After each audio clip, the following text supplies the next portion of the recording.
एक बड़ी प्यारी सी खूबसूरत सी एनर्जेटिक सी हमारे पास एक मेहमान है।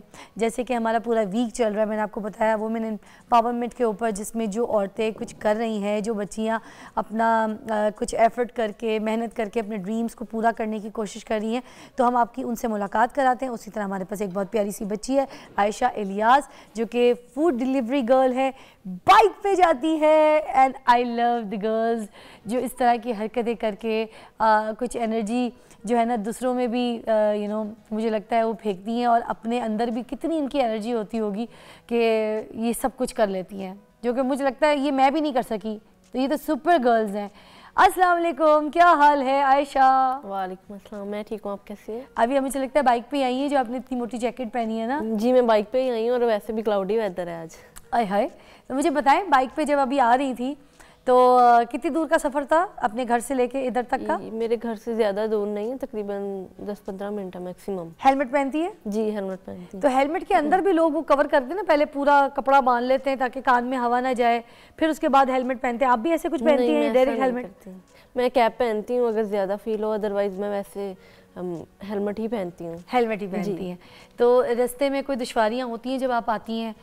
कोई ऐसा मसला होता है कि बाइक के हिसाब से जैसे नए नए रास्ते होते हैं, कोई खड्डे, कोई स्पीड ब्रेकर्स, आपको दुश्वारी होती हैं? लेकिन अब स्टार्ट में मुझे ज़्यादा होती थी। अब ये है कि मैं हैबिचुअल हो गई हूँ, मुझे पता चल गया है कि इन चीज़ों को हैंडल कैसे करना है, तो अब उस हिसाब से नहीं होती, क्योंकि 2 साल कंप्लीट होने वाले हैं मुझे ये करते। अच्छा आयशा, वैसे ये भी तो है ना कि बाइक के सबसे ज़्यादा एक्सीडेंट्स होते हैं। कभी पीछे से कोई गाड़ी वाला मार के चला जाता है, कभी साइड से कोई गाड़ी ऐसे टांग के ऊपर से रगड़ के निकल जाती है।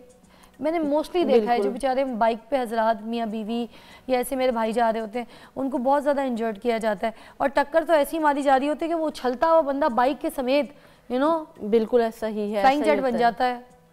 ऐसा हुआ है। मतलब स्टार्ट में ना मुझे भी हिट किया था एक मरतबा, लेकिन वो गाड़ी ने नहीं, बाइक ने ही हिट किया था। तो लेकिन वो रुके भी नहीं थे, मैं गिर गई थी, पीछे से बाइक ने हिट किया था तो मैं गिर गई थी। तो तब अब उसके बाद ये आया कि मैं ना बहुत एहतियात करती हूँ, क्योंकि देखें हम अगर कहें कि हम लोगों को, इतने ज़्यादा लोगों को सुधारने की हम कोशिश तो करते हैं लेकिन हम कर नहीं सकते, तो इससे बेहतर है कि हम खुद एहतियाती तदाबीर इख्तियार करें, हम अपनी हिफाजत खुद करें। तो इस लिहाज से फिर मैं खुद। अच्छा, लड़कियाँ तो बहुत ज़्यादा नाजुक होती हैं, ऐसे ही है, अपने स्किन को लेके, अपने कलर को लेके, अपने बालों को लेके, अपनी किसी भी एक्नी को लेके बहुत परेशान हो जाती हैं। एक दाना उनके चेहरे पे अगर नुमा हो जाए, वो सारी रात नहीं सो पाती कि सुबह कॉलेज जाना है, तो हाय इस दाने के साथ मैं कैसे जाऊंगी, या घर में कोई फंक्शन आ जाए, कोई किसी रिश्तेदार की शादी हो, तो बड़ी परेशानी हो जाती है कि यार मैंने इतना अच्छा जोड़ा सिलवाया था, तो अब मेरा जो है ना चेहरा जो है धूप में जल गया है, अब मैं क्या करूँगी। तो आप बाइक पे जाती हैं, धूप भी होती है, जाहिर सी बात है, किस तरह से अपनी केयर करती हैं, कैसे ख्याल करती हैं? फ़र्स्ट ऑफ़ ऑल कि मैं ना फंक्शंस में बहुत कम जाती हूँ, हमारे फैमिली इवेंट्स भी होते हैं, क्योंकि जब आपने जॉब देखनी हो ना, बिज़नेस की अलग बात होती है, जॉब की और होती है कि आपको किसी से एक्सक्यूज़ नहीं करना पड़े कि मैं नहीं आ सकती। देखें ना, आप पे डिपेंड कर रहा होता है, वो काम आपका है, आपने ही करना है। तो इसलिए फिर मैं कोशिश करती होती हूँ कि मैं जो ऐसे इवेंट्स के लिए लीव नहीं लूँ, क्योंकि एक तो मैं शौकिया नहीं कर रही, मुझ पर रिस्पॉन्सिबिलिटीज़ हैं, तो उनको पूरा करने के लिए हाँ मेरी फैमिली जाती है, मैं उनको फुल सपोर्ट करती हूँ, अपने मम्मा को, बाबा को, कि आप लोग जाएं, तो फाइनेंशियली भी उनको सपोर्ट करती हूँ। आप देखें, फिर उनसे कॉल पे पूछती रहती हूँ कि आपको सही है, किसी चीज़ का मसला तो नहीं है, उनको मैं सपोर्ट करती हूँ, लेकिन मैं फंक्शंस पे नहीं जाती। दूसरी बात है स्किन का आपने पूछा, तो वो मैं जब ड्यूटी पे जाती हूँ तो मैं सन ब्लॉक का यूज़ करती हूँ, उसके अलावा तो फिर टाइम ही नहीं मिलता सारा दिन, क्योंकि 2 जॉब्स होती हैं मेरी। अब रिसेंटली मैंने दराज को भी ज्वाइन किया है, पहले मैं मैकडोनल्ड KFC थी एट अ टाइम, तो अब मैंने दराज को ज्वाइन किया है साथ में। आयशा, घर में कौन कौन है आपके?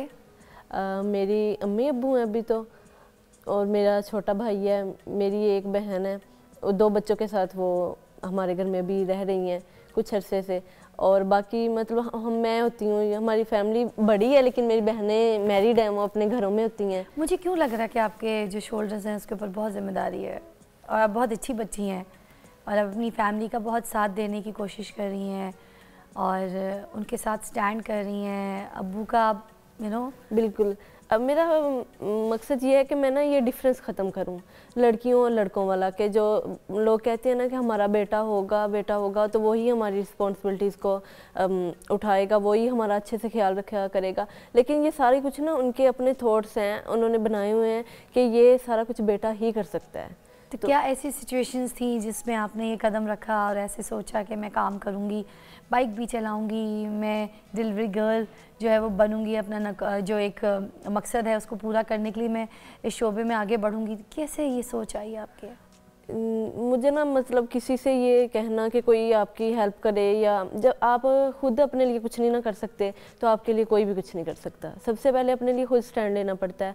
जब मेरी अम्मी पैरालाइज्ड हुई थी तब तो मैं ना, मेरा दिल करता था कि मैं उनका ख्याल रखूं, लेकिन मुझे किसी से नहीं कहना पड़ता था कि ये करें वो करें। तो मैंने तब बाइक सीखी थी और मुझे तब बाइक सिखाने वाला भी कोई नहीं था क्योंकि मेरे पेरेंट्स तब बीमार थे, तो मैंने उनको सपोर्ट करने। जी बिल्कुल, मेरी अम्मी पैरालाइज थी, मेरे अब्बू का ना मतलब स्टमक का ऑपरेशन हुआ था। अच्छा। वो चल नहीं सकते, तो अब उनको ना बहुत ज़्यादा सांस का मसला है। क्योंकि मैं अपनी फैमिली में ना सबसे छोटी हूँ, तो मेरी बहनें काफ़ी मेरे मामा बाबा ना वो एजड हैं काफ़ी, मतलब मुझे देख के अक्सर लोग कहते हैं कि वो यंग होंगे, तो ऐसा नहीं है। मेरी अम्मी भी माशाल्लाह काफ़ी एज की हैं और मेरे अब्बू भी। तो आप अपने अब्बू का सहारा हैं? जी बिल्कुल। अरे वाह। तो अब मतलब मैं इस काबिल हो गई हूँ, मैंने 2 जॉब्स की हैं कि हमारे फाइनेंशियली हालात बहुत अच्छे हो गए। बड़ा भाई कोई नहीं था, तुम खड़ी हुई घर में। मैं अपनी फैमिली के लिए मतलब भाई बहन सारा कुछ बनी मैंने अपनी। और अब मेरी अम्मी अब कहती हैं, क्योंकि हमारे ख़ानदान में लड़कियों को इतना सपोर्ट नहीं किया जाता।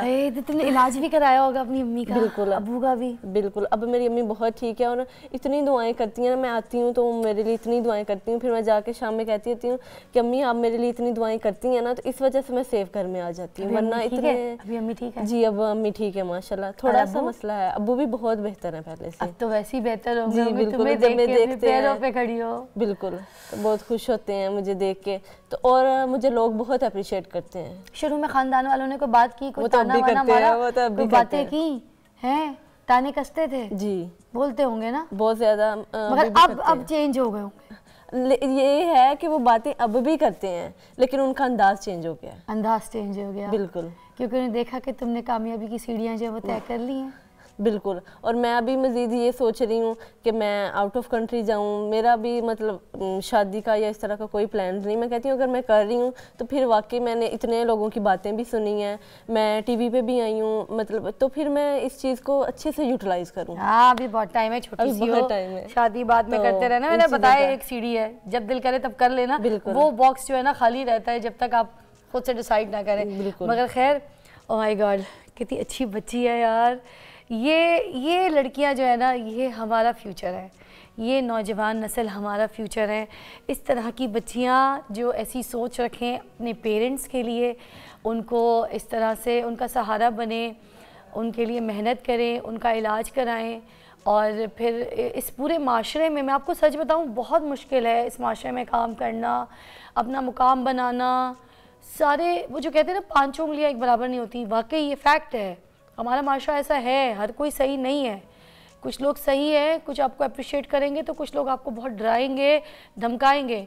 मगर इस तरीके की सोच वाली लड़कियां, उनको मैं सीरियसली सलूट करती हूँ।